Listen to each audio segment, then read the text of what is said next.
Olá, gente. Boa noite. Bem-vindos todos. É um prazer estar junto aqui com o Manuel nessa noite, com todos vocês. Aliás, o Manuel, que nessa pandemia está pertinho da gente aqui no Brasil, coisa que não é comum. Não. Então, apesar de estar virtualmente nessa sala, estamos presencialmente não tão longe uns dos outros. Espero que esteja dando para ouvir bem o que eu estou falando. Eu estou aqui nas montanhas entre São Paulo e Rio de Janeiro e a internet aqui não é das melhores. Gente, essa viagem que a gente vai ter a oportunidade de escutar o Manuel falar hoje, acho que é uma das viagens mais especiais que eu fiz na vida, já faz algum tempinho, e acho que em termos de paisagem e de cultura, realmente é algo marcante, de experiência, de vivência, de aprendizado, de imersão natural, cultural. Acho que é um enriquecimento muito grande. Acho que para muita gente, muitas vezes, é até um divisor de águas na vida, de eventuais decisões que se toma. Então, mesmo que seja só virtual hoje, acho que vale muito a pena. Ouvir o Manuel também é uma oportunidade, uma experiência muito grande. Eu, mais uma vez, Mané, agradeço a tua presença, a tua participação. É um prazer grande, mesmo para mim, que já te conheço bastante, poder escutar de novo tudo que você tem a dizer para a gente de todo esse tempo, de todos esses anos, de toda a tua vivência nos Himalaias e, enfim, hoje até muito mais, talvez de um olhar até diferente de muitos anos atrás, né? Mais rico ainda, com tudo mais que você já viveu na vida, todas as suas experiências. Então, bem-vindo a todos, bem-vindos, uma grande alegria, Mané, com você, e que a gente tenha uma hora ou uma hora e meia deliciosas aí pela frente. Obrigada, gente. Olá, pessoal. Boa noite. Muito obrigado pela presença de vocês. Obrigado, Sônia. Nós somos parceiros aí comerciais há muitos anos, há décadas já, e isso é uma coisa muito, muito gostosa. Essa coisa que foi muito além de um relacionamento comercial, virou uma amizade, é uma coisa que eu prezo. Bom, então, como a Sônia disse, eu vou contar para vocês hoje sobre esse trekking, que é o lugar que, basicamente, eu poderia chamar de minha casa, porque eu já guiei 69 grupos até o campo base, e além das vezes que eu fui sozinho, ou para fazer trekking, ou para escalar, e é um lugar que, nesses tantos anos que eu vou lá, ainda é um lugar que me emociona. E me emociona pela paisagem, que é seguramente uma das mais espetaculares do planeta. A gente vai estar rodeado das montanhas mais altas do mundo, vai estar a um pulinho da fronteira com o Tibete, vai ter um dos pôres do sol mais fantásticos na frente do Everest, mas esse trek é muito, realmente, como a Sônia falou, ele é muito mais do que simplesmente uma caminhada num lugar bonito. É um lugar de uma riqueza cultural fantástica. A gente tem a vivência de alguns dias em Katmandu, onde a maior parte da população é hindu e depois, durante o trekking, completamente budista. E a gente sente que ir fazer um trekking nessa região e simplesmente eu digo entre aspas, simplesmente curtir a paisagem, que é uma paisagem tão especial, você está perdendo metade da experiência que esse trekking pode oferecer. E a gente, então, usa toda essa vivência. A primeira vez que eu fui para o Nepal foi em 83, nós se vão quase 40 anos, para dividir isso que a gente acabou aprendendo e conversando muito sobre hinduísmos, muito sobre budismo, visitando monastérios e até mesmo conversando com a nossa equipe, que são Sherpas que trabalham com a gente já há muitos anos, pessoas muito dedicadas. Então, o conjunto disso tudo faz com que essa viagem seja realmente muito especial. Bom, eu vou colocar então a apresentação com várias fotos, alguns vídeos. Eu peço desculpa antecipada pelo vídeo passar um pouquinho picadinho, não de forma fluida, por causa de limitação de internet, mas mesmo dessa forma ainda é bacana, porque dá um colorido um pouquinho mais do que a foto consegue dar. Então, vamos lá.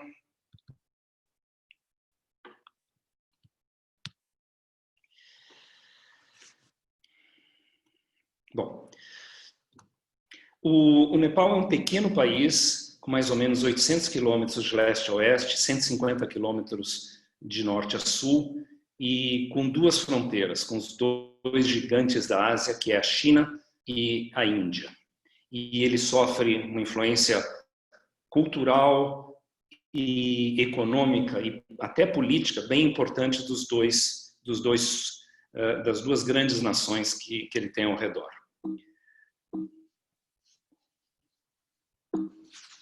O que acontece aqui? Só um instante.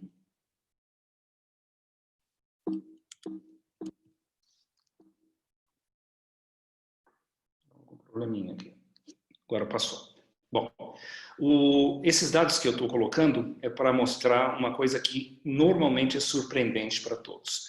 O Nepal tem um PIB, um PIB de per capita de $2.700 por ano, né? E o Brasil tem alguma coisa tipo 6 vezes mais do que isso. Analfabetismo no Nepal é de 52%, na média, analfabetismo feminino ainda mais alto. E apesar desses dois dados, de ser um país muito pobre, 14º país mais pobre do planeta, e analfabetismo muito alto, que são duas coisas que a gente acaba associando, pobreza e analfabetismo com violência, a gente não tem, basicamente não tem violência urbana alguma. E rapidamente as pessoas, ao chegarem em Katmandu, se sentem à vontade, se sentem seguros. Apesar do Nepal ter o maior potencial hidrelétrico per capita, tem muito pouco investimento nesse sentido, então tem frequentes cortes de eletricidade, às vezes a gente está andando, as ruas ficam escuras e mesmo assim nada acontece, mesmo assim a gente se sente à vontade. E é bem legal isso. Tem alguma coisa acontecendo aqui na apresentação que não está rodando. Só um instante, por favor.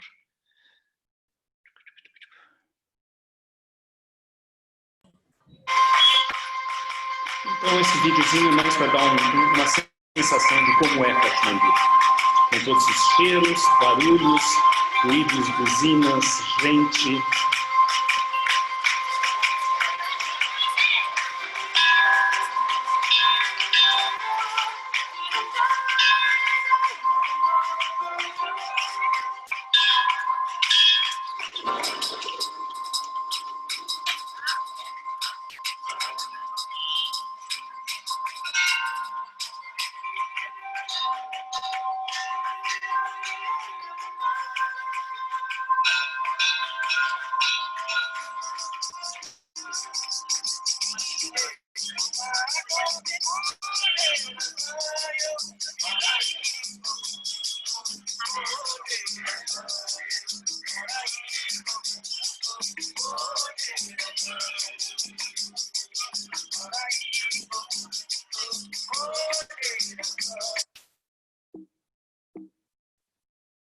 Bom, pessoal, deixa eu tentar voltar aqui um pouquinho. Ver o que está acontecendo. Bom, Vocês viram aqueles olhos de Buda naquilo que é uma estupa, na realidade é um relicário, e essas marcas do budismo, esses símbolos do budismo, acabam dando a impressão que o Nepal é um país budista. Eles acabaram virando até o cartão postal do Nepal, mas na realidade apenas 10% da população do Nepal é budista, 80%, 80 e tantos por cento é hindu. E em Katmandu, basicamente a população é hindu. E a melhor maneira da gente conhecer o Nepal é caminhando pelas suas ruas. Isso de você entrar num ônibus e ir de um lugar para o outro não vai te dar a sensação real do que é o Nepal. Então, normalmente as pessoas chegam em Katmandu, conforme elas vão chegando em voos diferentes, eu peço para cada um abrir todo o seu equipamento que vai levar para a montanha e deixar em cima da cama. A gente fica nos 5 estrelas na chegada e na partida também. Um hotel bem confortável, a 20 minutos de caminhada do bairro turístico. Então, ele é convenientemente afastado para ser silencioso, mas próximo para a gente poder ir a pé. Eu passo, então, de quarto em quarto, checo o equipamento de todo mundo, ver o que precisa comprar ou alugar.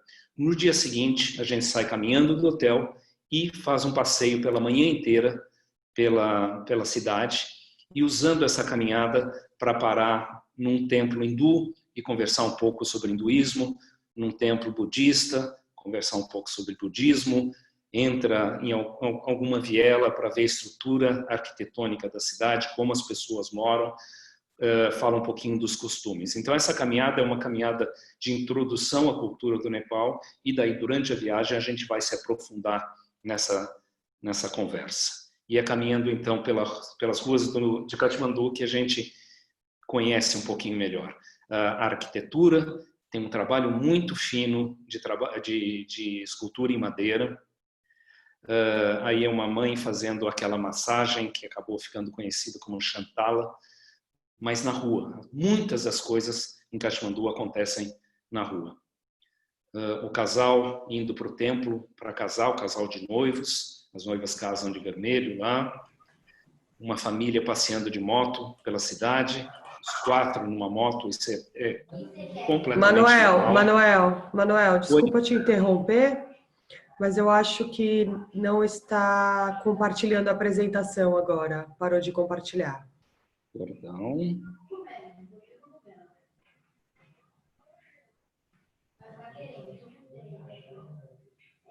Então, deixa eu... Agora sim. Tá. Então, estava falando da escultura em madeira, o bebê sendo massageado, Shantala, o casal de noivos, a família passeando de moto pela cidade, o barbeiro de rua.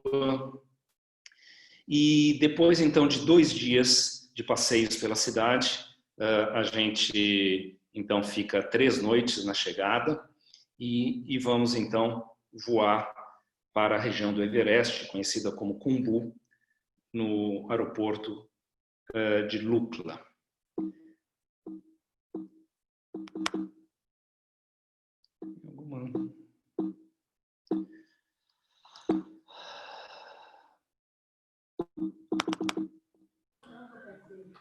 Manuel, se você passar o mouse no canto embaixo da tela, vai aparecer uns botões para você clicar para ir para frente a apresentação, não? Não, ela tá travando aqui. Você está mudando com o mouse ou mudando com clicando? Mas o mouse nem aparece. Que é na própria tela do Zoom que aparece essa... Agora mudou. Agora mudou. Tá bom. Bom, vamos ver se continua funcionando. Perdão pelas dificuldades técnicas. Bom, uma coisa muito importante é que o nosso itinerário, o nosso trekking, é mais lento basicamente, não só das outras empresas nacionais, mas internacionais. A maior parte das empresas faz esse trekking com 12 dias de duração, algumas com 13, algumas até com 14. Nós fazemos em 16 dias, e por duas razões. Primeiro, porque essa região é extremamente bonita. E se a gente fizer em mais dias, a gente tem a possibilidade de conhecer mais lugares. E muito importante também, e isso acontece em todas as viagens que a gente organiza, essa grande preocupação com a segurança. Como formação, eu sou médico pediatra, então a segurança em termos de saúde é uma coisa que a gente presta muita atenção.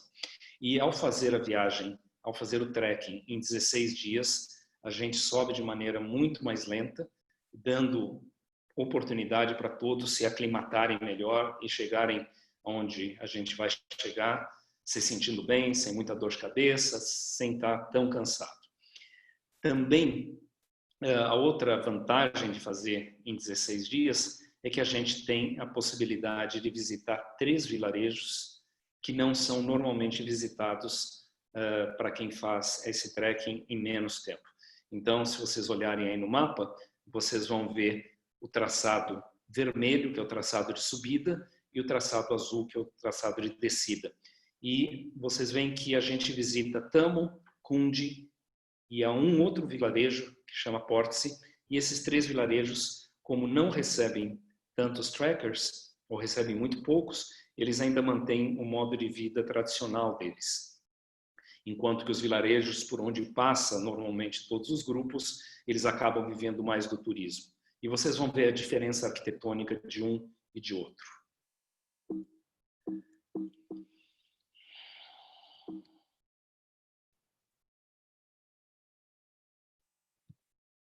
Agora eu entendi como é que é. Clicando no mouse ele muda. Bom, então depois de 3 dias em Katmandu, com essa mistura de um lugar extremamente atraente, uma cultura muito diferente, mas ao mesmo tempo um lugar muito barulhento, com cheiros, sons, a gente faz um voo espetacular de 45 minutos, paralelo ao Himalaia.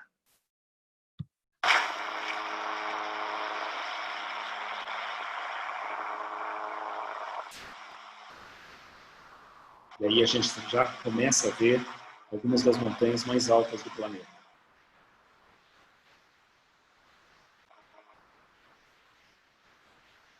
Inclusive o Everest. Que aparece aí esse triângulo mais escuro ao fundo.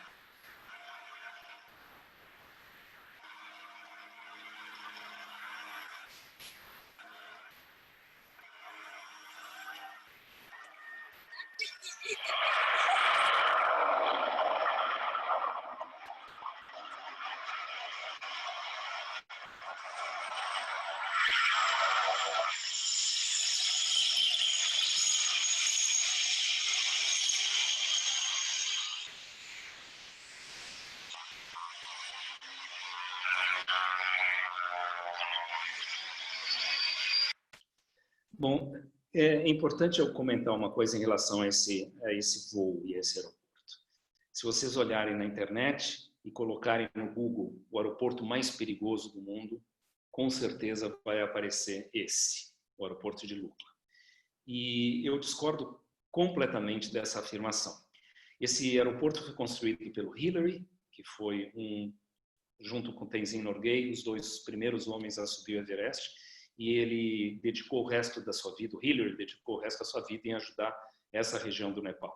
E uma das coisas que ele fez, além de centros de saúde, muitas escolas, hospitais, foi construir uma pista de pouso, porque ele achava que isso seria importante para as pessoas poderem vir fazer trekking e trazer riqueza para a região, para as pessoas terem mais acesso à saúde. Enfim, a construção do aeroporto era muito importante.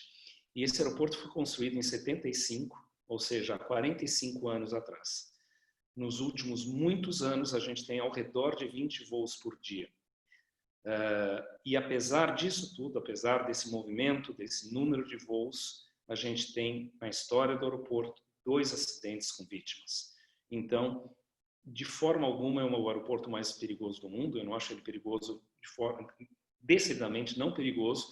Ele é talvez o mais emocionante do planeta, porque vocês viram que a pista é inclinada. E a pista é inclinada porque ela foi construída no meio das montanhas e não tem um espaço suficiente para construir uma pista onde os aviões, uma pista plana onde os aviões pudessem pousar naturalmente. Como ela é inclinada, o avião pousa na subida e na hora de decolar ele precisa de menos pista também. E depois, então, desses dias em Katmandu, de repente, a gente está no meio das montanhas, no meio do Himalaia, e a primeira sensação que a gente nota é o silêncio. E daqui para frente, a gente segue caminhando mais ou menos 6 horas por dia, num ritmo muito lento, muito tranquilo, que qualquer pessoa que tenha um certo grau de atividade física, não, decididamente não precisa ser atleta, dá conta de fazer o trekking. A gente caminha no total, nos 16 dias, ao redor de 145 quilômetros, o que dá menos de 10 quilômetros por dia. Uma coisa interessante do Nepal é que ele, apesar das montanhas serem muito altas, o Nepal não está tanto ao norte como os Alpes, por exemplo. Então, altitudes onde nos Alpes já não teria nenhuma vegetação, no Nepal continua tendo. A linha de árvores, a linha de florestas no Nepal é ao redor de 3.700 metros de altitude, o que significa que vários dos nossos dias, dos primeiros dias e dos 2 últimos dias, a gente vai caminhar com esse tipo de paisagem, com árvores, com flores. E a outra coisa é que a linha de neve permanente é acima de 5.500 metros. Então, de um modo geral, a gente vai caminhar em trilhas sem neve, a não ser que tenha alguma nevasca, eventualmente, o que não é normal nas épocas que a gente faz o trekking, que é outono e primavera. Daí a gente atravessa algumas dessas pontes suspensas, que anos atrás eram bem precárias, hoje em dia são de metal, com segurança dos lados, ela balança pouco. Então, mesmo para quem tem algum problema de altitude, de vertigem, não tem problema. A trilha é, de um modo geral, bastante larga, bem feita, não tem nenhum pedaço de precipício que, se alguém tiver problema com altitude, de olhar para baixo assim, não vai ter medo, né? E aos pouquinhos a gente vai chegando, se aproximando dessas montanhas altíssimas. E uma coisa interessante que eu sempre comento é a escala dessas montanhas. Então, se você pensar aqui no Brasil, digamos, na Agulhas Negras, da base das Agulhas Negras até o topo, são mais ou menos 400 metros de desnível. Nesse trekking, a gente sempre tem montanhas ao redor de 3.000 metros mais altas que a gente. Então, se a gente está a 3.000, como é o caso daí, 3.400 metros, de onde foi tirada essa foto, as montanhas têm 6.000, 6.200. 3 quilômetros acima da gente e muito próximos. A gente sobe a 4.000, as montanhas começam a aparecer as de 7.000.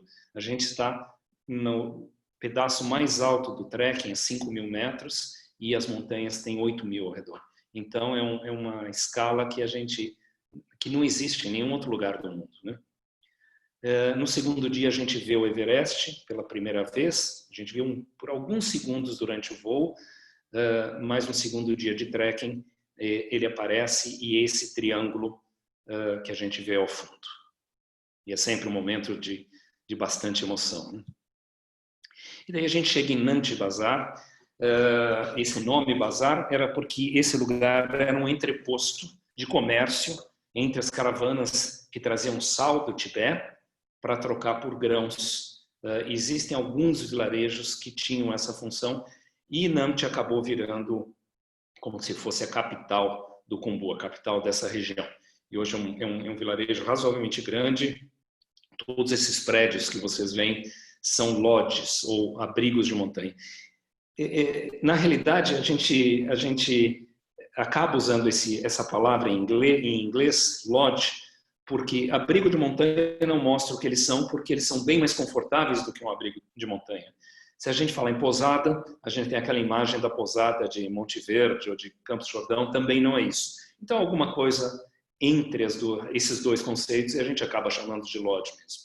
E eu vou mostrar para vocês, daqui a pouquinho, como é a arquitetura de um vilarejo que não é visitado pelos outros grupos, e vocês vão ver a diferença que tem entre Nanti Bazar e esses outros 3 que a gente passa. Nant Bazar está a 3.400 metros e durante esse trekking a gente vai ter um ganho de altitude muito pequeno entre uma noite e a próxima, muito abaixo do que é recomendado como mínimo, como regra de segurança para aclimatação. E no dia seguinte a gente sai de Nampte e vai em direção a Tamo. E uma das grandes regras de aclimatação é você chegar mais alto do que aquele lugar que você vai dormir. Então, nesse dia, e a gente vai fazer essa tática nos vários dias seguintes, a gente vai de 3.400 a 3.800 neste pequeno monastério e daí vamos descer para 13.400, onde a gente vai dormir. Então, fazendo isso, a gente aclimata muito melhor. Mas essa não é a única, de forma nenhuma, a única razão da gente visitar esse lugar. Esse é um pequeno monastério incrustado na rocha, a 3.800 metros, onde moram 3 monges, e a gente visita esse monastério e ajuda financeiramente há mais de 20 anos. E a gente é recebido com um carinho enorme, e ao final do trekking, sempre as pessoas contam que a visita a esse monastério foi um dos pontos altos do trekking.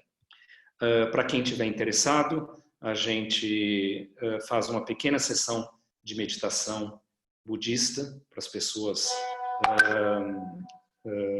entenderem o que é esse tipo de meditação.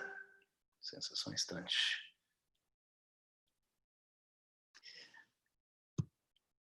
E aí a gente tem então o vilarejo, à direita o vilarejo de Kundi, o segundo vilarejo que não é normalmente visitado, e à esquerda a gente tem Nant Bazar. Então vocês veem que o aspecto do vilarejo é completamente diferente, enquanto que num lado todos os predinhos são lodges, são abrigos, são pousadas, no lado direito a gente tem basicamente casas cercados de uma área de cultivo. Então, esses 3 vilarejos ainda vivem completamente de agricultura. Subimos mais um pouco, aí a gente vê novamente o Everest, só que agora mais próximo.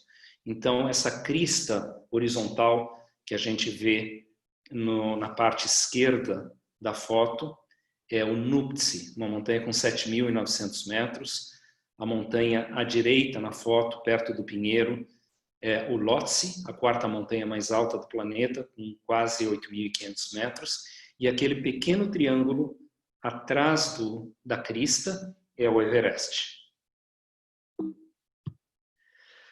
Seguindo um pouquinho mais, a gente vai passar muito próximo dessa que é considerada a montanha mais bonita do planeta, o Ama Dablam. É uma montanha de 6.800 metros e no fim do trekking, quando a gente compara fotografias, a gente vê que a maior parte das fotografias do trekking, de alguma montanha no trekking, foi do Ama Dablam. Ama Dablam significa amuleto da mãe.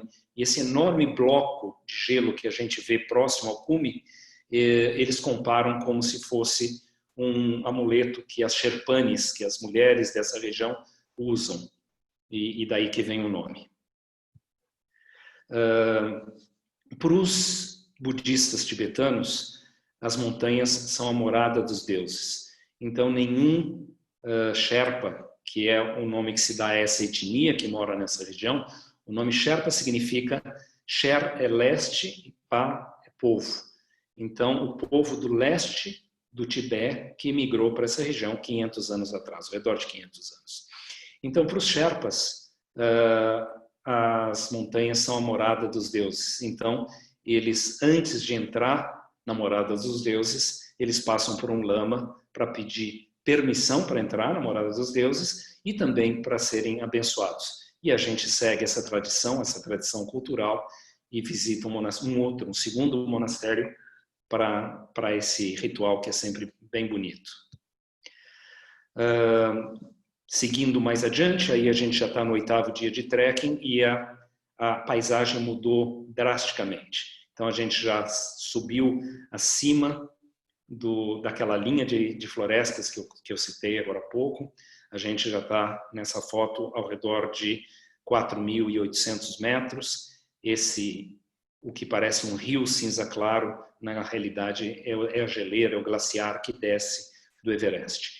E a linha de montanhas que a gente vê ao fundo é exatamente a divisa entre o Nepal e o Tibete.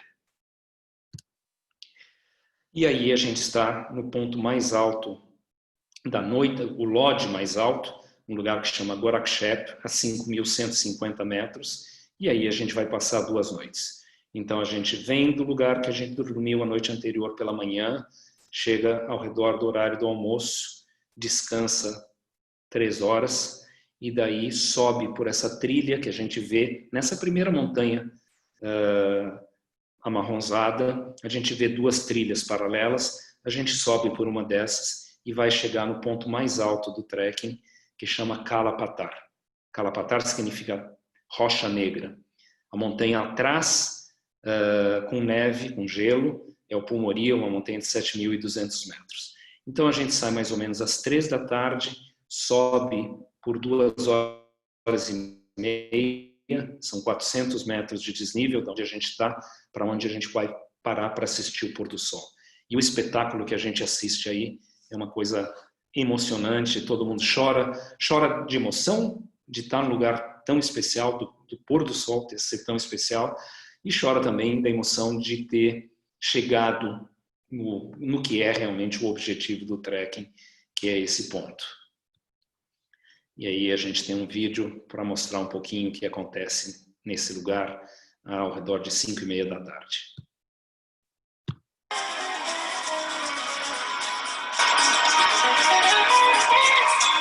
Aí uma avalanche.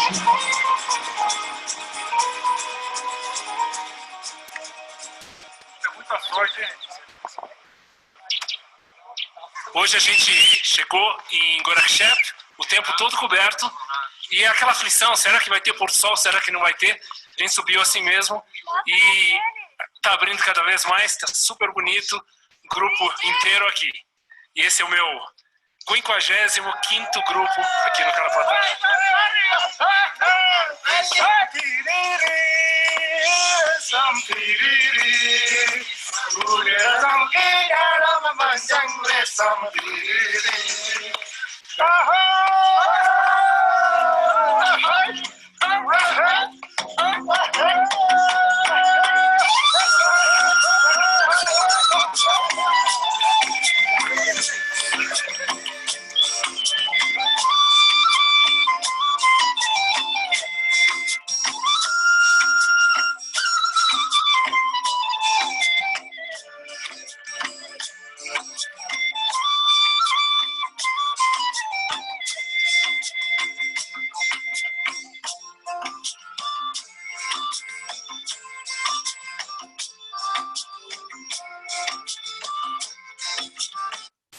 O Everest é tão mais alto que as outras montanhas que vocês viram que as outras montanhas já estavam apagadas, já estavam na sombra, e o Everest continuava brilhando. E aqui a gente tem um time-lapse, isso que vai passar nos próximos 10 segundos, demorou 1 hora para acontecer, e vocês vão ver a lua cheia nascendo atrás do Everest. E aí não tem Photoshop, é essa cor mesmo, é deslumbrante.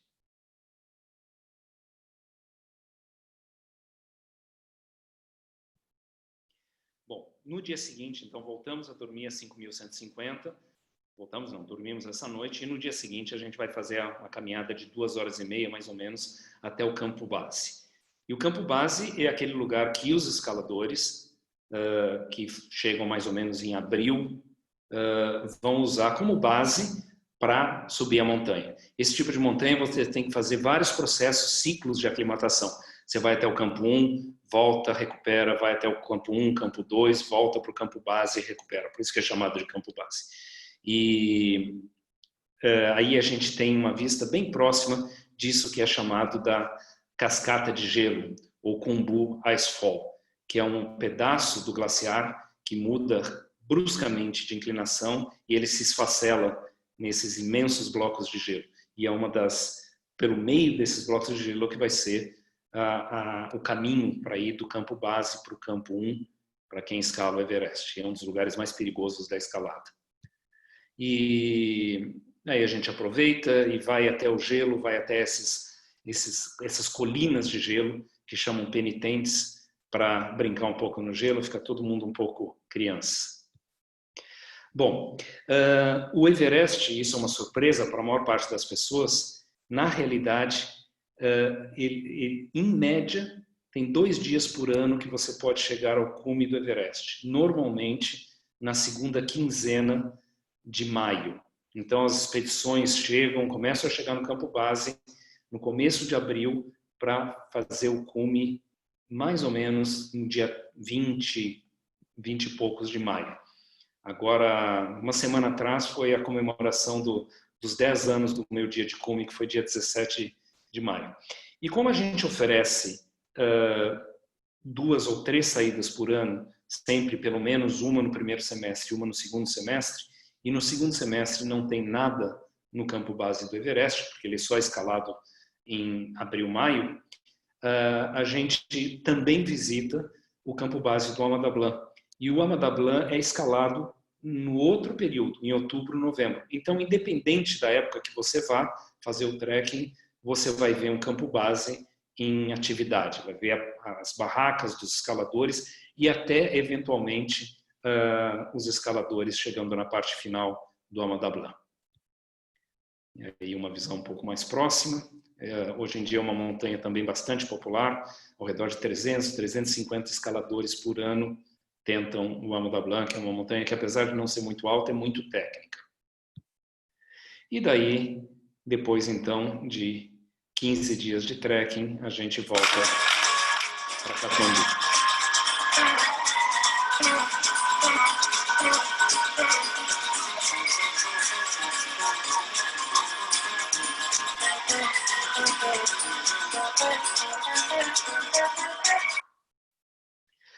Como eu disse, de um modo geral, a gente não caminha em neve, a gente caminha em trilhas, e essas trilhas têm centenas de anos, sempre foram as trilhas usadas para as pessoas visitarem parentes, ou comercial, ou voltar para Katmandu, alguma coisa assim.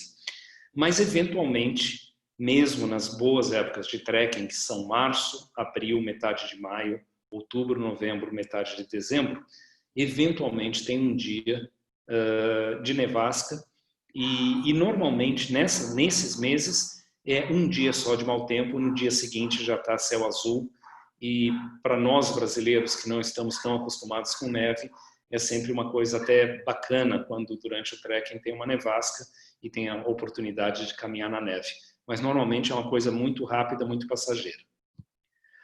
E aí então dá uma ideia de como são os lodges hoje em dia. Então, essa é a sala de refeições e a gente vai tomar café da manhã, almoçar e jantar nos lodges.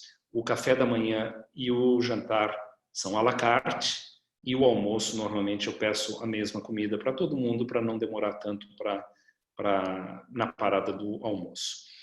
Então, é uma sala coberta com mesas, com tipo sofás cobertos com tapetes tibetanos, e ali no centro uma salamandra, que é ligada mais ou menos às 4 da tarde, que é o horário que a gente costuma chegar nos lodges. Então a gente caminha em média 4 horas de manhã, tem uma parada de 1h30 para o almoço, caminha mais 2 horas à tarde, e chega ao redor de 4 horas, que é o horário que eles ligam a salamandra, e esse vai ser o nosso lugar quando a gente chega.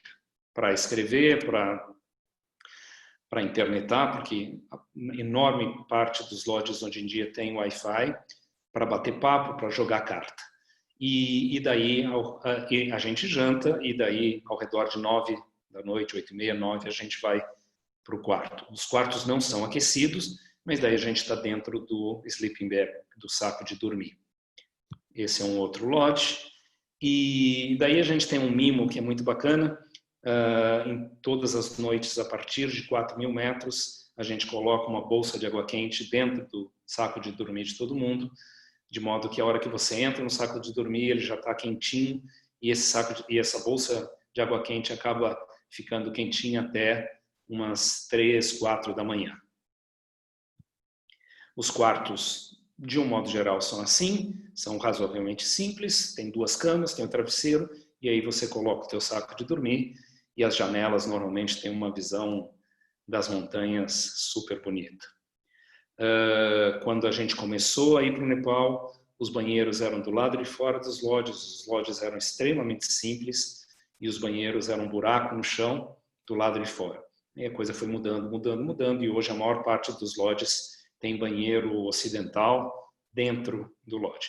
E tem banheiro, chuveiro a gás, com exceção das 2 noites de Gorakshep, onde não tem maneira de ter água corrente, porque tudo congela.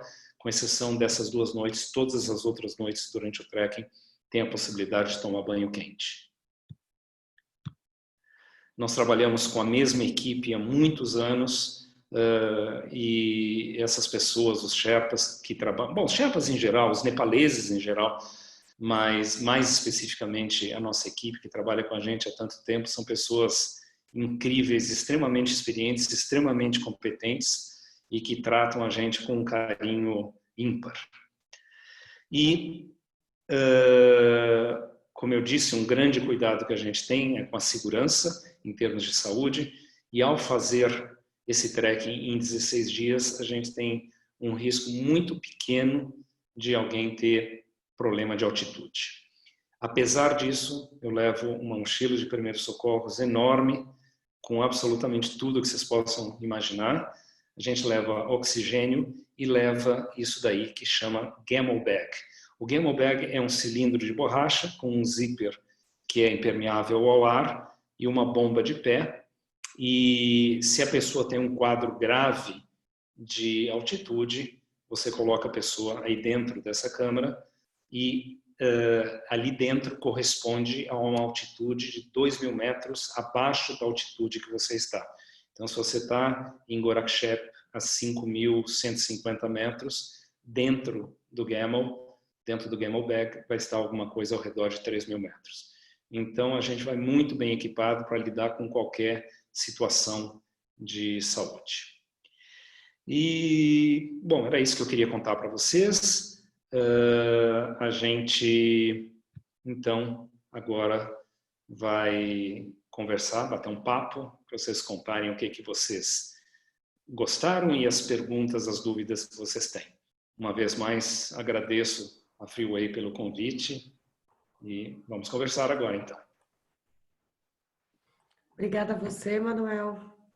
Foi muito bom. Fiquei também morrendo de vontade de ter essa oportunidade, ainda não tive. Eu não sei se o pessoal tem dúvidas, porque eu não vi nenhuma pergunta no chat. Estão entrando perguntas aqui.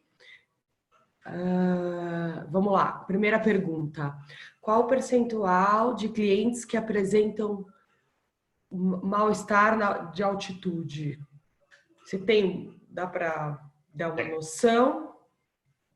Sim. Então, dentre os problemas de altitude, tem um que é razoavelmente comum, que aqui na América do Sul, na Bolívia, no Peru, é chamado de sorote, e que internacionalmente é chamado de AMS, Altitude Mountain Sickness. Então, é um quadro de sintomas. Na literatura médica, a gente vê, eles citam que ao redor de 30% das pessoas que sobem acima de 3.000 metros têm algum grau de AMS. E o AMS é uma coisa que não é grave, ele é caracterizada por dor de cabeça, enjoo e eventualmente vômito, falta de apetite, falta de energia. E isso, o tratamento disso, analgésico, dieta leve, hidratação, repouso, e na grande parte das vezes, no dia seguinte a pessoa já está melhor e pode continuar o trekking. E agora, isso pode eventualmente evoluir para quadros bem mais graves, mas isso é uma coisa que a gente vê raríssimas vezes. E mesmo entre os nossos grupos, eu não vejo 30% das pessoas com AMS. O que a gente vê é bem menos do que isso, mas isso é o que está citado na literatura médica. E o fato da gente fazer, volto a enfatizar isso, o fato da gente fazer esse trekking em 16 dias e não em 12 ou 13, como a maior parte das empresas fazem, deixa ainda mais raro a ocorrência de problemas de altitude. Perfeito, Manuel. A próxima pergunta é possível voltar de helicóptero? Então, aí a gente tem duas situações, né? Então eu vou contar vou ampliar um pouquinho aproveitar a pergunta para ampliar um pouquinho. O que acontece se você, por qualquer razão, e qualquer razão eu digo, se você ficar doente, se você achar que tá bom, subiu 6 dias ou 7 dias e você não quer mais, tá legal, já viu, talvez um pouco mais duro do que você imaginava, ou simplesmente você não tinha avaliado muito bem o que era ficar tantos dias na montanha e resolve voltar antes. Se for alguma coisa de saúde mais grave, aí tem a possibilidade de resgate por helicóptero e por isso que a gente exige seguro de saúde que cubra esse resgate.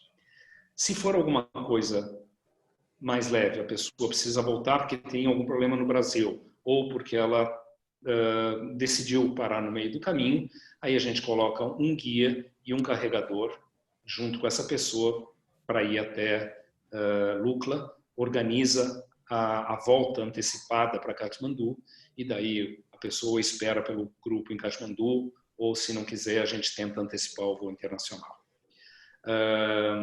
É importantíssimo que tenha esse seguro porque se houver a possibilidade, a necessidade de um resgate por helicóptero, que é uma coisa bastante rara, mas se acontecer é uma coisa bastante cara, ao redor de 5, 6 mil dólares por um resgate. Então é importante que a gente tenha o seguro, a gente deixa o número do seguro em Katmandu com o nosso operador e se acontecer alguma coisa, ele entra em contato com a seguradora que autoriza o helicóptero de buscar. Agora, fora isso, quem não tem tempo suficiente para fazer o trekking e quer abreviar um pouquinho, existe a possibilidade de fazer a caminhada no mesmo ritmo que o grupo, mas de Gorakchep, em vez de voltar caminhando, que são outros 4 dias, voltar de lá de helicóptero direto para Katmandu.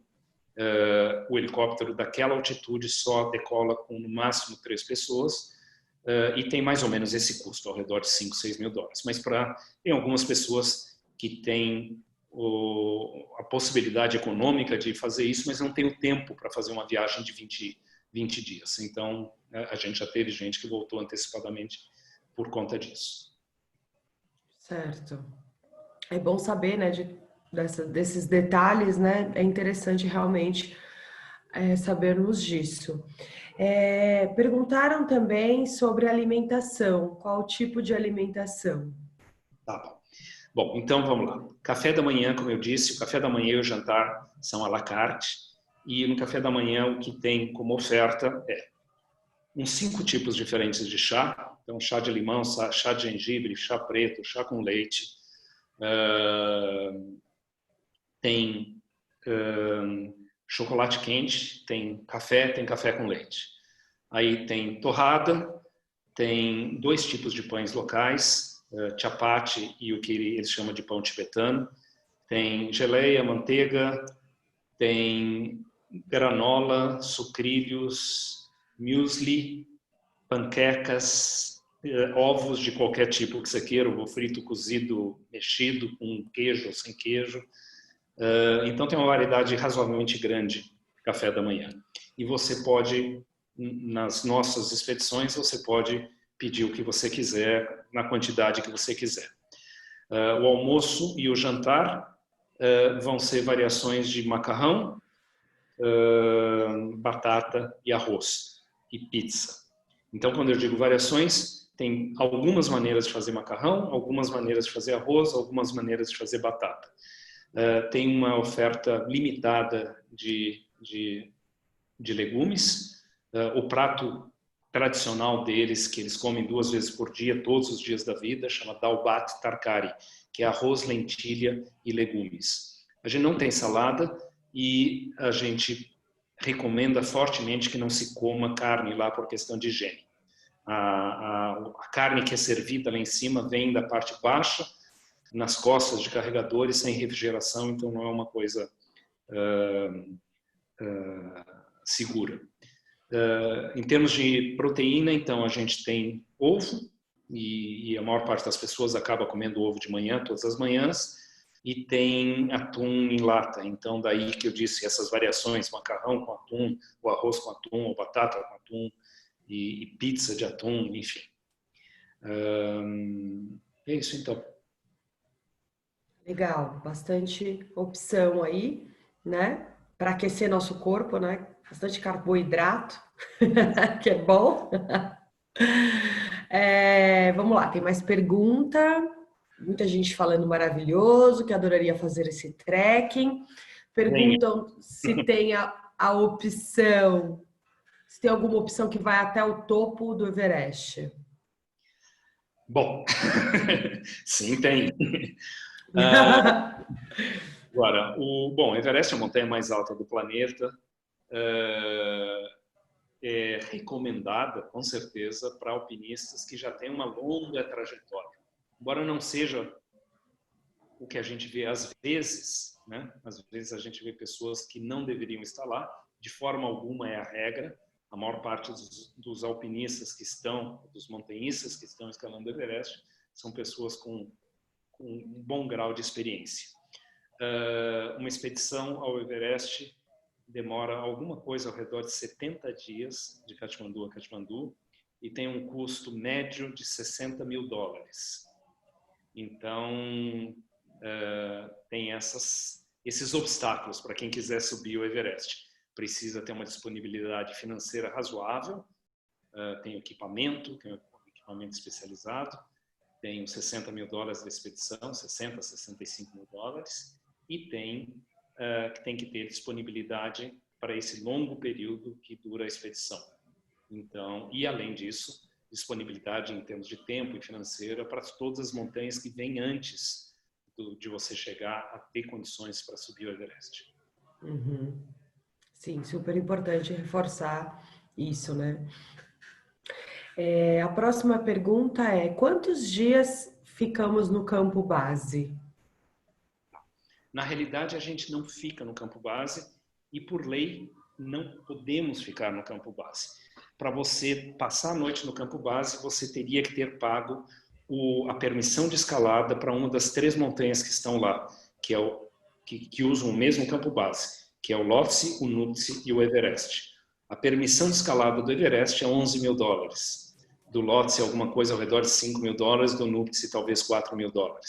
Então, em termos legais, você não poderia passar a noite lá, a não ser que você tivesse pago a permissão de escalada.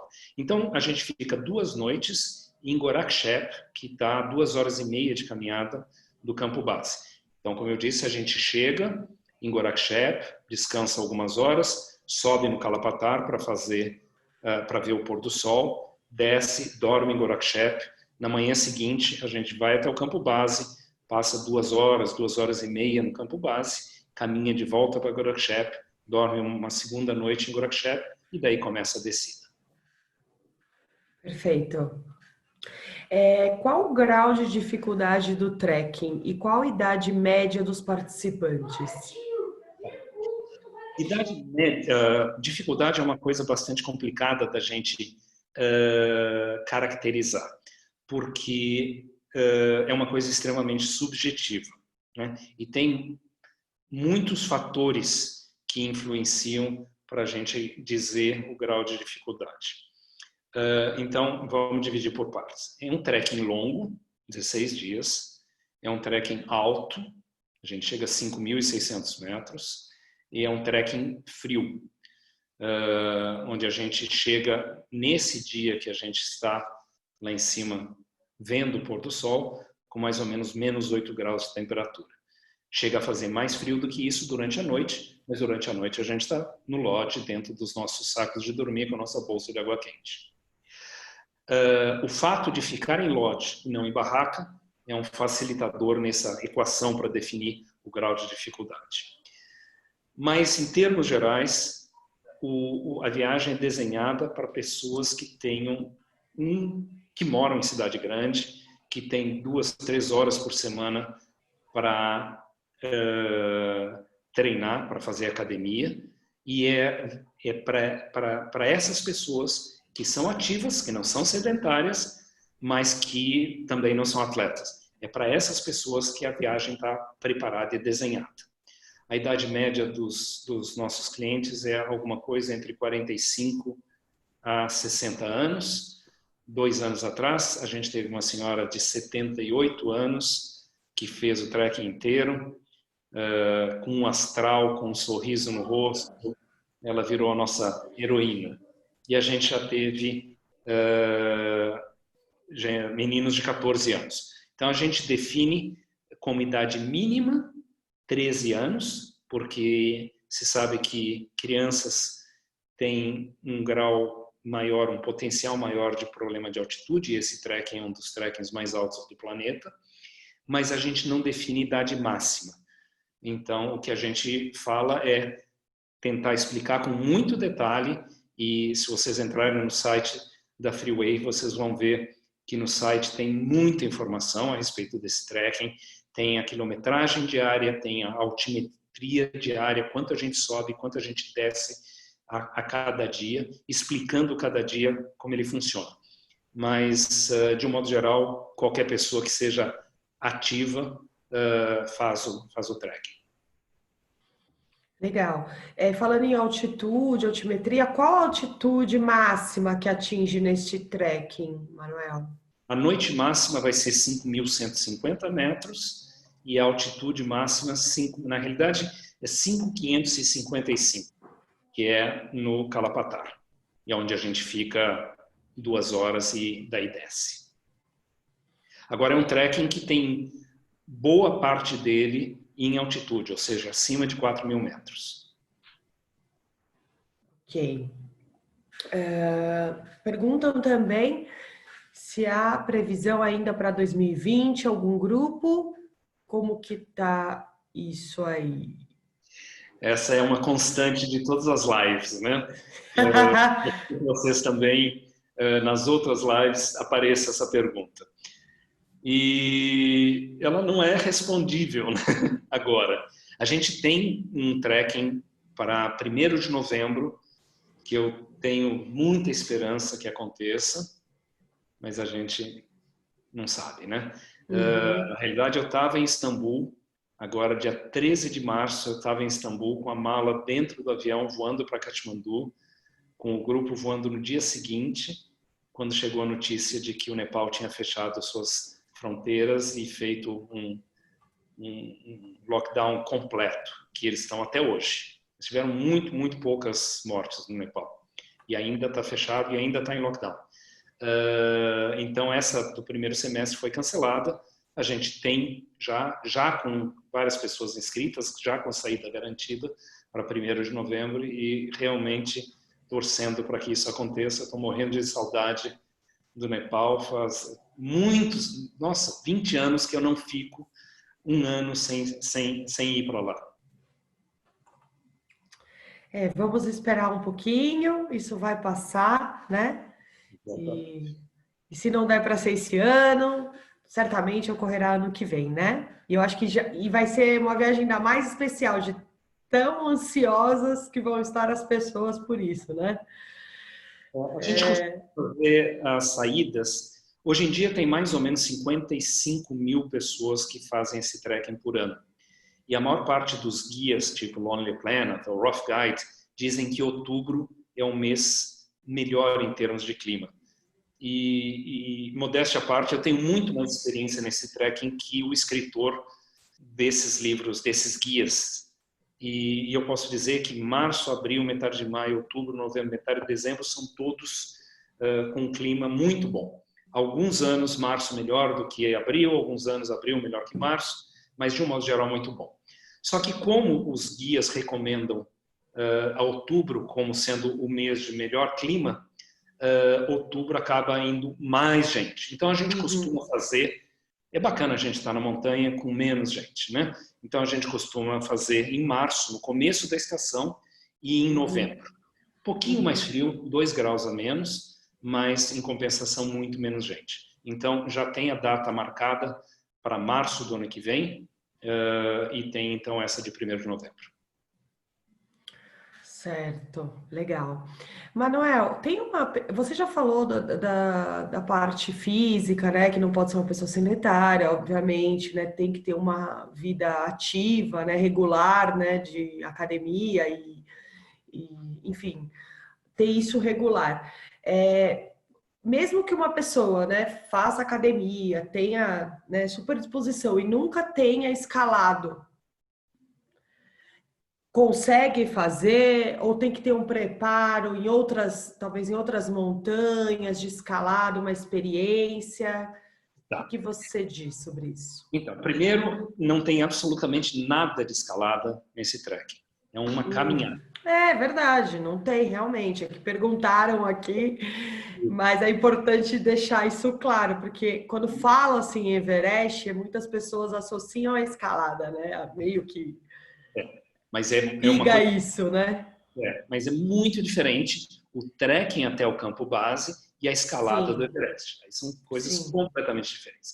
O que a gente faz é uma caminhada e essas trilhas, para vocês terem uma noção de como elas são percorridas pelos iaques, que são os bovinos de altitude, com carga. Uhum, Então, e eles vão até o campo base. Então, são todas trilhas mesmo. Se um animal consegue, um iaque carregado consegue subir, a gente caminha por essas trilhas. Então, não tem absolutamente nada de escalada e ela não exige experiência anterior alguma, mesmo que a pessoa nunca tenha feito nada. Não sei grande parte, mas uma parte razoável dos nossos clientes tem como o trekking ao campo base como o primeiro trekking de vários dias. perfeito. Outras perguntas aqui, tem bastante pergunta, tá? Não, Então, com certeza. todo mundo tá bem curioso. Existe alguma contraindicação para pessoas com hipertensão leve controlada com medicação? Não, na realidade é assim. Então eu já incluo aí também diabetes, né? Que são as duas perguntas que normalmente aparecem. Diabetes controlado e hipertensão controlada não são contraindicativos de fazer o trekking. O que a gente sim recomenda é que a pessoa passe com seu médico, com seu endócrino, com seu cardio e explique o que a pessoa vai fazer e tenha a opinião dele, né? E a gente se coloca também à disposição porque boa parte dos médicos não tem esse tipo de experiência de ter ido em altitude. Então a gente sempre se coloca à disposição de conversar com o médico e explicar para o médico, a gente diretamente para o médico, o que é o trekking e a nossa opinião em relação a essas duas doenças, né? Mas de um modo geral não são contraindicação. Tem uma família de antihipertensivos, que chama de beta-bloqueadores, que eles têm como um dos efeitos dele não deixar subir a frequência cardíaca. E para quem usa, então, antihipertensivo dessa família, a gente recomenda conversar com o cardiologista, ver se existe a possibilidade de substituição por uma outra droga hipertensiva que não tenha isso. Porque quando a gente está lá, a gente vai chegar a 50% de oxigênio do nível do mar. Então, no Kalapatar tem mais ou menos 50%. E uma defesa do organismo para compensar essa baixa de oxigênio é você aumentar a tua frequência respiratória, aumentar a tua frequência cardíaca. E as drogas dessa família impedem isso. Então, é só uma coisa que a gente recebe no formulário de inscrição, a pessoa comentando que tem hipertensão, a gente conversa nesse sentido.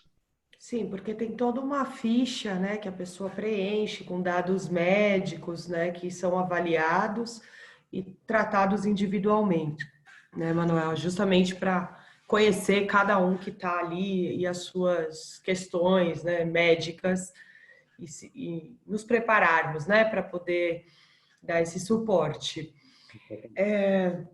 A próxima pergunta pessoas perguntando sobre roupas, tipos de botas e os equipamentos que são carregados e se tem carregadores. Então, acho que falar um pouquinho da roupa, equipamento e como que é levada essa estrutura, né? Esse suporte. Isso. Então, novamente, se vocês forem no site da Freeway, vocês vão ver uma descrição completa, uma lista completa de equipamentos que a gente recomenda. Como é um trekking, como eu disse, quando a gente chega a temperaturas razoavelmente baixas, essa lista de equipamento é razoavelmente grande. E eu checo o equipamento de cada pessoa quando ela chega e depois no dia seguinte a gente vai às lojas. Como as lojas em Katmandu, o preço de equipamento. Primeiro tem lojas muito boas, de marcas muito boas. North Face, Marmot, Mountain Hardwear. E o preço dos equipamentos lá é bem melhor do que o preço no Brasil. Especificamente para esse trekking, a gente recomenda que as pessoas deixem para comprar as coisas lá. Primeiro, porque o preço é melhor, com boas marcas. E segundo, porque eu vou à loja junto com as pessoas e eu consigo indicar ali na hora o que é mais adequado para elas comprarem. Com exceção de bota. Bota é importante que a pessoa compre antes e use a bota. Não tanto mais para maciar, porque hoje em dia as botas elas são muito confortáveis, muito macias. Mas o que acontece com alguma frequência é a pessoa comprar uma bota, experimentar a bota na loja e ficar gostosa, boa, parece que é um número, e depois vai caminhar e aparece uma bolha. Isso, se acontece lá, pode acabar com o teu trekking. Enquanto que se acontece aqui, ok, você vai perder os $200 que você gastou na bota, mas não vai perder a viagem. Você vai e compra uma outra bota, um outro modelo, um outro número, uma outra marca, e porque possivelmente é a peça mais importante de equipamento, né? O que vai estar ao teu pé, que você vai estar caminhando todos esses dias. As botas não têm necessidade de ser impermeáveis, de Gore-Tex ou alguma coisa assim, porque normalmente a gente não vai caminhar na neve e nessa época não é época de chuvas. O Nepal tem uma época de monções, chove junho, julho, agosto e setembro, e fora desse período é muito raro que chova. Pode acontecer, mas não é comum. Então a bota não precisa ser impermeável, mas a boa parte das botas no mercado que são mais quentes, mais robustas um pouco, que seriam indicadas para esse trekking, elas acabam sendo já impermeáveis também. Uma coisa que a gente realmente recomenda é que o cano da bota cubra os 2 ossinhos do tornozelo, porque apesar da trilha ser bem feita, ela é razoavelmente irregular. E se a bota der firmeza no tornozelo, é mais difícil que você torça o pé. E é outra coisa que pode acabar com o teu trekking, e essa bota, sendo dessa forma, ajuda muito. Então, essa seria a recomendação de bota. Aqui no Brasil, as Salomons são muito boas, muito confortáveis e adequadas para esse trekking. Aí, de resto, tem toda uma lista de equipamentos, segunda pele, calça de trekking, meias de trekking mesmo, não meias de algodão ou meias de corrida, sim meias especializadas para trekking é importante também. Daí a parte de tronco, o anorak, que é o corta-vento, de preferência respirável, e as coisas que a gente pode alugar lá, porque são coisas que são complicadas de comprar, a não ser que a pessoa seja habituê de montanha. Então, um casaco de pena de ganso quente, principalmente para esse dia do pôr do sol, a gente acaba recomendando que a pessoa alugue em vez de comprar, a não ser que a pessoa faça um uso frequente desse tipo de coisa. Um casaco bom de pena de ganso custa alguma coisa ao redor de $300, $350, enquanto que a gente acaba pagando $10 pelo aluguel para o trekking inteiro. E o saco de dormir, a mesma coisa. A gente recomenda um saco de dormir de pelo menos 20 graus de conforto, 20 graus negativos, e raramente você vai ter a oportunidade de usar um saco de dormir tão quente. Então, tem para alugar lá, novamente, $10, $12 pela duração da expedição. A gente chama de expedição. Quem chamar de excursão está automaticamente expulso do grupo. Tá? Excursão, eu estou vendo o Ivo dando risada, já foi para lá, sabe? Excursão é para Disney. Então, é a nossa expedição. É isso aí.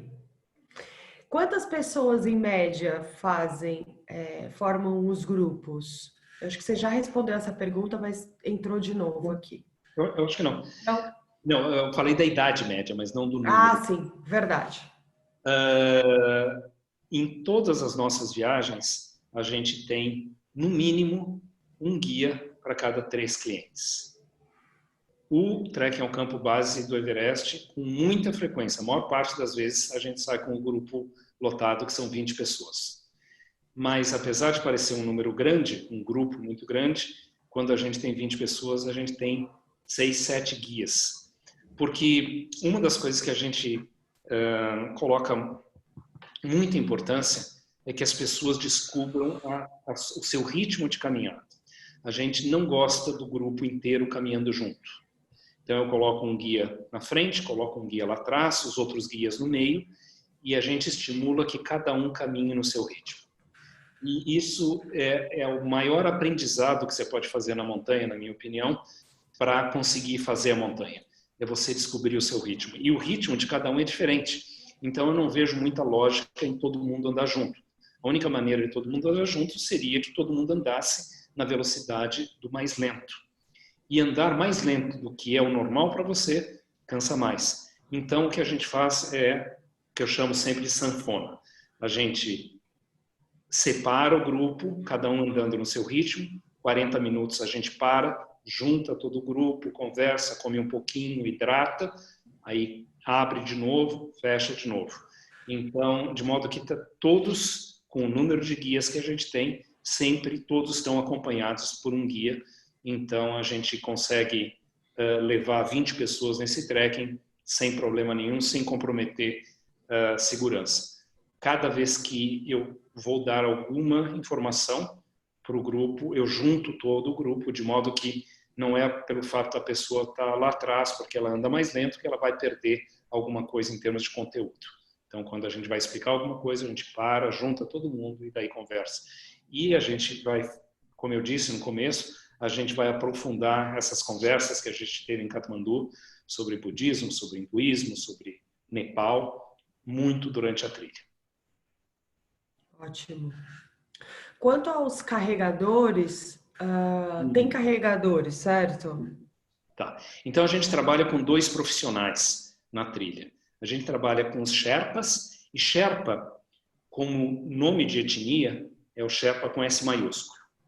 O Sherpa com S minúsculo é a profissão.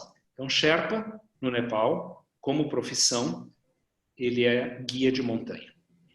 E tem 5 etnias no Nepal que são imigrantes do Tibete. Sherpa é um deles. Então, os nossos Sherpas com S minúsculo, os nossos guias não necessariamente são Sherpas de etnia. Eles podem ser de outras etnias.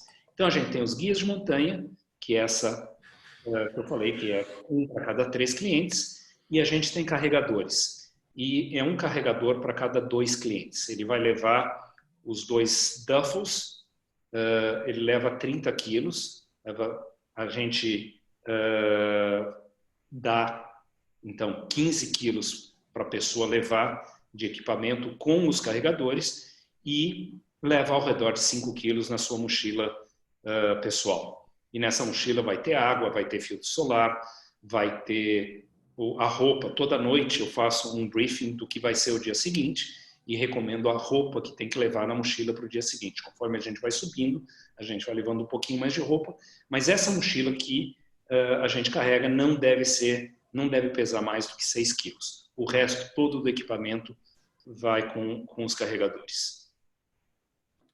Perfeito, Manuel. Deixa eu ver. Tem algumas pessoas querendo saber uma média de investimento, né, nesta viagem. A gente tem como mandar esse orçamento depois.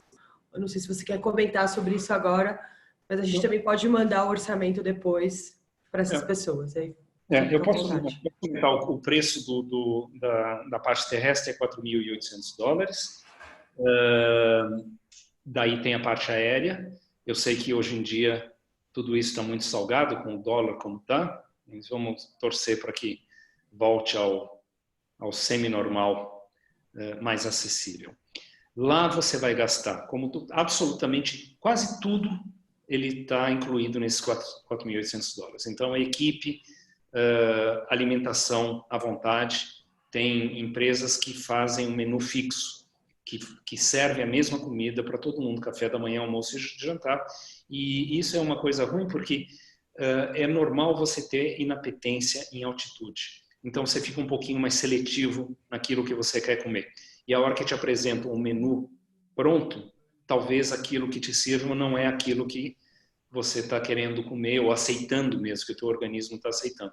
Ao poder escolher a comida que você vai comer, você tem muito mais condição de conseguir se alimentar adequadamente. O que não está incluído é alimentação em Katmandu. Café da manhã, sim, a gente fica nos 5 estrelas, com café da manhã, com super café da manhã, mas a alimentação em Katmandu é bastante barata. Não estão incluídos os banhos, que é ao redor de 5 dólares por pessoa, por banho, desculpa, e recarga de eletrônicos. E recarga de eletrônicos é razoavelmente cara, ao redor de 4 dólares por hora, então a gente recomenda levar ou comprar lá power banks, acaba sendo mais econômico do que pagar pela recarga. E daí Wi-Fi para quem quiser. Hoje em dia tem os cartões com X megabytes e você vai gastar, não sei que você use muito, eu acho que normal você vai gastar talvez 20 dólares de internet pela duração da viagem. 20, 30 dólares. Olha, já deu para ter uma noção, né? Para quem já quiser ir se planejando, né?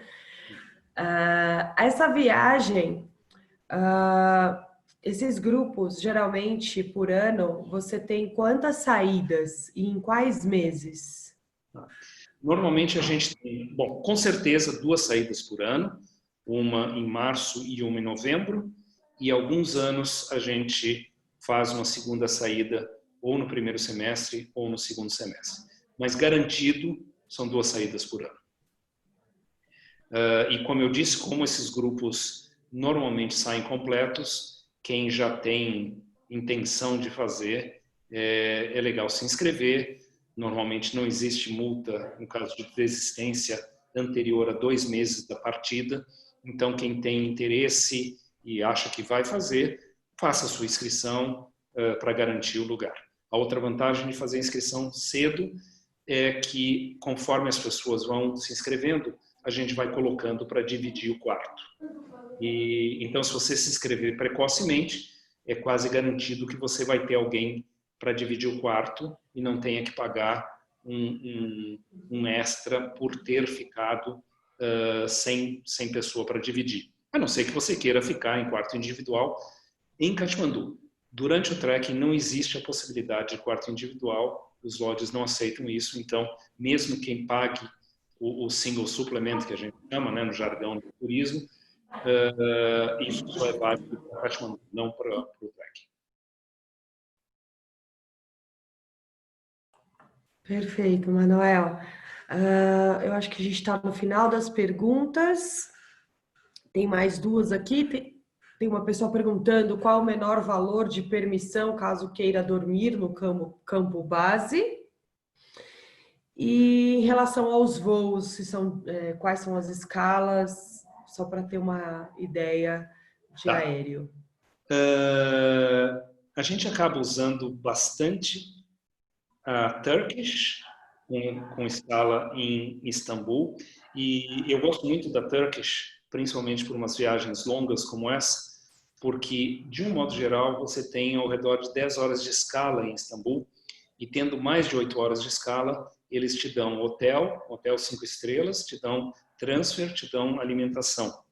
E é legal porque é uma viagem longa, são 13 horas daqui até Istambul e mais 5 horas de lá até Katmandu. Então você quebrar em Istambul é bacana, porque você chega mais descansado. A coisa do fuso horário também ajuda, porque são 9 horas de fuso horário daqui para Katmandu, para o Nepal. Então essa noite em Istambul também ajuda nesse sentido. Mas também a gente usa muito a Emirates e a Qatar. Né? Às vezes vale mais a pena, isso é uma questão de pesquisar na hora de comprar o bilhete aéreo, às vezes também vale a pena comprar um bilhete para Delhi, porque as passagens para a Índia são mais baratas do que as passagens para o Nepal, e daí tem muitos voos de Delhi para Katmandu por ao redor de 100, 120 dólares ida e volta. Então, às vezes, é uma possibilidade também. Em relação a dormir no campo base, não é questão só da permissão. E como eu disse, legalmente você teria que pagar no mínimo $4.000 para passar a noite lá. Mas aí tem algumas coisas. O campo base é 150 metros mais alto do que Gorakchep. E a gente já está numa altitude bem extrema, né? Como eu disse, 5.500 metros, a gente já está com 50% de oxigênio. E apesar da gente chegar a 5.555, o que importa em termos de segurança, de saúde, não é um ponto que a gente chega, sim um ponto que a gente dorme. Então, ao dormir no campo base, tem um risco adicional em termos de altitude. A outra coisa é que realmente você teria que pagar esse permit. E a outra coisa é que vocês imaginam que o campo base é puro gelo. Para você passar a noite lá, você tem que construir uma plataforma para cada barraca, tem que construir uma plataforma para a cozinha, tem que construir uma plataforma para a barraca refeitória. E a gente está falando de construir plataforma em gelo que é tão duro quanto concreto. Então, é um trabalho de dias para você fazer isso. Então, o que acontece quando se oferece passar a noite no campo base é porque a empresa que está organizando o trekking tem alguma expedição e o campo base já está montado, já tem barracas, mas os escaladores ainda não chegaram. E daí você acaba usando esse espaço que já está preparado. E isso seria só realmente em abril, nenhum outro mês teria essa possibilidade. Mas, como eu disse, não é uma coisa legal. Legalmente, você teria que pagar uma permissão para passar a noite lá. E o que a gente sente é que fazer o passeio, sair de Gorakchep, ir até o campo base, ficar 2 horas e meia no campo base, já é uma experiência incrível e não tem realmente necessidade de dormir lá. E é frio. É muito frio. Você está dormindo no gelo. Imagino. Manuel, acho que a gente vai conseguir encerrar as perguntas aqui. Vou abrir para a Sônia, nossa diretora da Freeway, também falar. E tem gente curiosa aqui querendo saber de algumas histórias, né? De tantas viagens, tantos grupos. O pessoal quer ter aí, quer saber novidades, assim, no sentido de histórias inusitadas.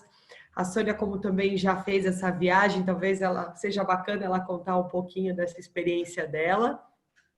Mas antes disso, perguntaram quantos quilômetros são no total e de volta, e se são 8 dias para subir e 8 dias para descer, por isso são 16 dias. Tá. São ao redor de 145 quilômetros no total, para serem caminhados em 15 dias. O 16º dia é o nosso dia de voo, um dia de volta, né? Então não conta. O que dá menos de 10 quilômetros por dia. A gente chega em Gorakchep no 10º dia, então a gente sobe 10 dias, fica mais um dia lá, o 11º dia, e daí 12º, 3º, 4º e 5º, 4 dias de descida. 10 dias de subida, 2 dias lá em cima, 4 dias de descida, e daí o voo de volta para Katmandu, 3 noites em Katmandu na chegada, 1 noite em Katmandu na partida. Joia. Então, Sônia, vou tirar você do mute, que eu acho que vai ser bem legal você contar um pouquinho para a gente da sua experiência aí, do Everest. Pode falar, por favor. Legal, Kelly. Legal, Manuel. Foi uma delícia reviver aqui um pouquinho essa experiência incrível. Eu tenho 57 anos hoje.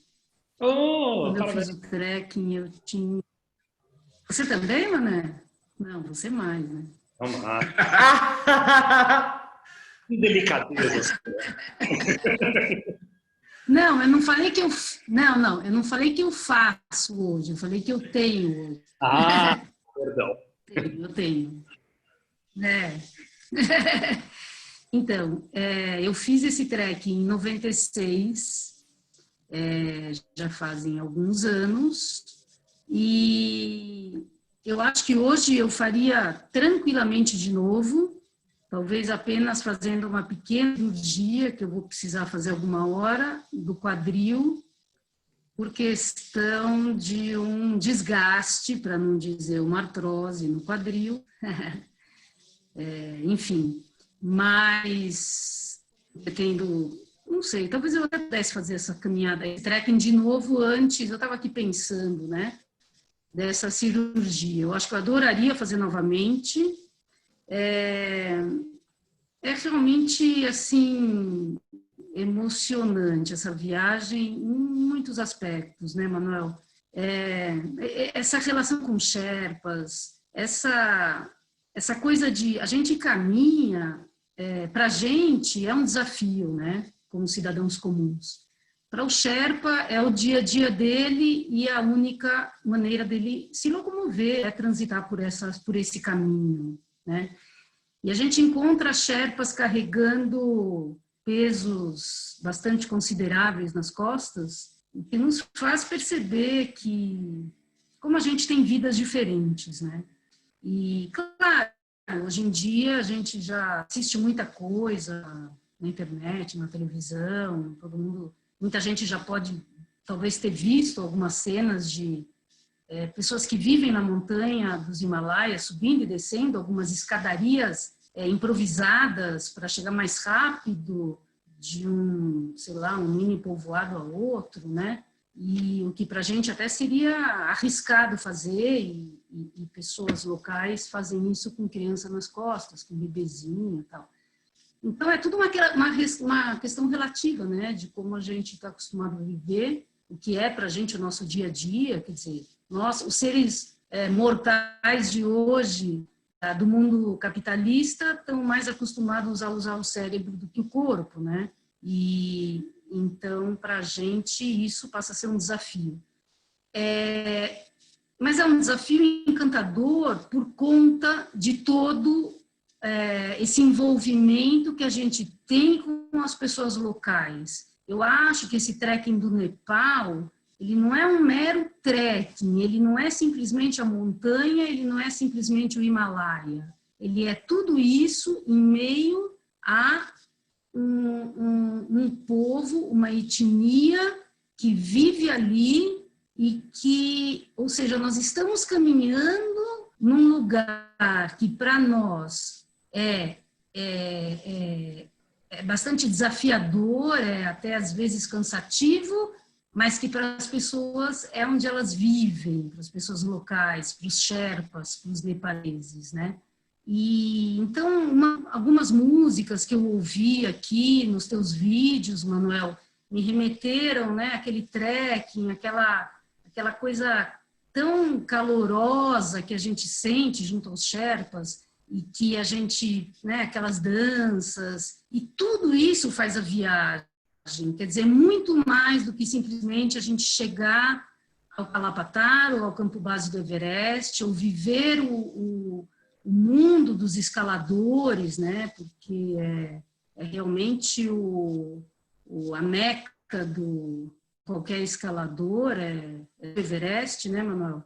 E eu acho que, então, quem tem vontade de fazer essa viagem, quem tem a possibilidade de fazer por o que quer que isso queira dizer, eu recomendo muito que faça, porque é algo que é muito especial, é muito peculiar, é uma experiência muito particular e muito enriquecedora.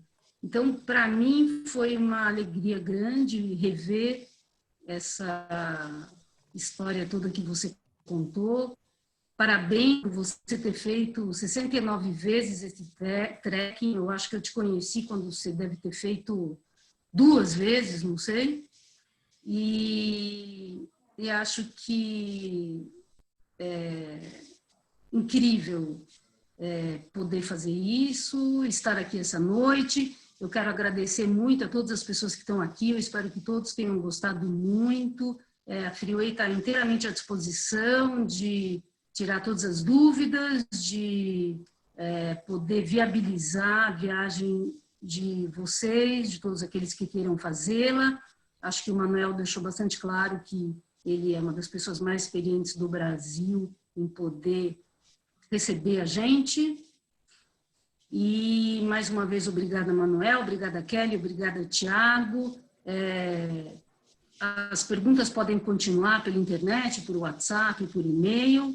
E venho aqui, então, desejar uma boa noite a todos, que a gente continue quarentenando um pouquinho mais. Acho que brevemente o mundo começa a se abrir novamente. Espero que essa época seja de aprendizado para muitos, de tristeza para poucos, e que breve possamos retomar a nossa vida normal e ter encontros pessoais e calorosos que nos façam tão bem. Obrigada a todos, boa noite, Manuel, boa noite a todos e uma ótima semana.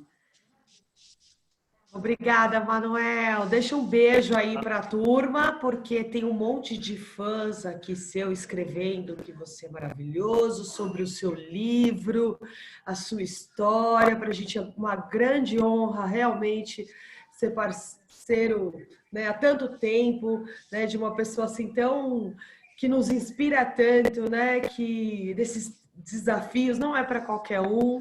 Né, um orgulho tanto, né, você como um brasileiro que chegou lá, né, no pico tão sonhado por tantos escaladores. Então realmente é uma grande honra estar essa noite aqui com você. O pessoal está esperando aí um beijo seu, um abraço, querendo aí ter suas últimas palavras nesta noite. Eu que agradeço a vocês, Sônia, Kelly, Tiago. A gente vem conversando esses dias, planejando esse encontro, né? E para mim também, eu viajo aí através das fotos, já que esse ano eu não consegui ir ainda para o Nepal, para mim é sempre gostoso. E a mesma coisa, Sônia, assim, eu acho que música tem esse poder, né? Eu estava falando do Kilimanjaro ontem, que também é outra viagem que é muito musical, os africanos são muito musicais, mas essas músicas folclóricas nepalesas, elas tocam a alma, e quem viveu isso daí não esquece. Então é isso, muito obrigado, e estou esperando vocês em Katmandu, 1º de novembro em Katmandu. Até lá. Se Deus quiser. Gente, qualquer dúvida pode falar com a equipe da Freeway, vamos estar à disposição no WhatsApp, no e-mail, no nosso site, também tem bastante informações. Temos mais lives aí, também vocês podem entrar no nosso site, vamos ter de destinos nacionais e internacionais. Essa semana e na próxima estamos planejando bastante coisa legal para trazer de conteúdo, para aliviar um pouquinho a nossa, né, nosso momento de quarentena. Então, espero vocês nas próximas lives. Muito obrigada e uma boa noite a todos. Até breve. Tchau. Namastê.